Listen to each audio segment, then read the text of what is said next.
എനിക്കിന്ന് രണ്ടാലൊരു തീരുമാനം അറിയണം. എന്റെ കല്യാണത്തിന് ബാപ്പ സമ്മതിക്കുമോ ഇല്ലയോ എന്ന്.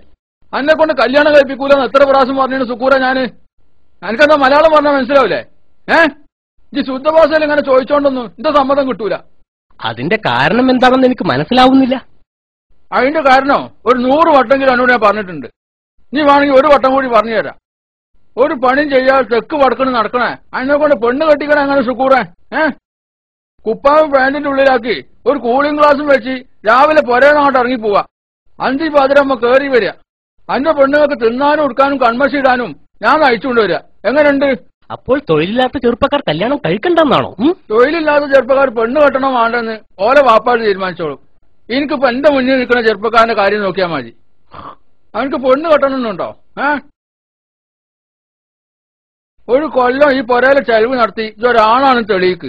പിറ്റേ മാസം 1-ാം തീയതി അന്റെ കല്യാണ. അല്ല, സ്ത്രീധനത്തിന്റെ പൈസ കിട്ടിയിട്ട് ഒരു കൊല്ലം ചെലവ് നടത്തിയാൽ മതിയാവോ? അതിന് ഞാൻ മറുപടി പറഞ്ഞാലേ കുറച്ച് ഏറി പോവും. പണിയില്ലെന്നും പറഞ്ഞ് പെണ്ണെട്ടാതിരിക്കാൻ പറ്റില്ല. എന്റെ ചങ്ങാതിമാർക്കൊക്കെ 2-3 കുട്ടികളായി. അതിനെ പറ്റി ഈ ബേജാറാണ്ട. അതൊക്കെ എന്റെ ചങ്ങായിമാർ തന്നെ നോക്കിക്കോളും. ഒരു പുതിയ തലമുറ വാർത്തെടുക്കേണ്ട ഉത്തരവാദിത്വമുണ്ട് എനിക്ക്. അതുകൊണ്ട് നിങ്ങളെ സമ്മതത്തിന് ഇനി ഞാൻ കാത്തു നിൽക്കില്ല. എനിക്ക് ഇഷ്ടപ്പെട്ട പെണ്ണിനെ കെട്ടിക്കൊണ്ടുവരും ഞാൻ. ബാപ്പാന്റെ കുട്ടി ഒന്നവിടെ മുട്ടുത്തി നിന്നാ. എന്തിനാ? നിക്ക്. ഈ ബാപ്പാന്റെ ഒരു കാര്യം, ഞാൻ ഇപ്പോഴും ചെറിയ കുട്ടിയാണെന്ന വിചാരം. ഇതിലൊന്ന് വട്ടത്തിൽ നടന്നാ. ഇങ്ങനെ നടക്കുന്നത് എളുപ്പമുള്ള കാര്യമല്ല.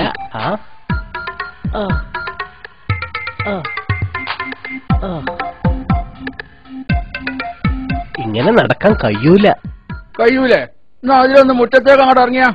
മുറ്റത്തേക്ക് ഇറങ്ങാൻ തീരെ കഴിയൂല.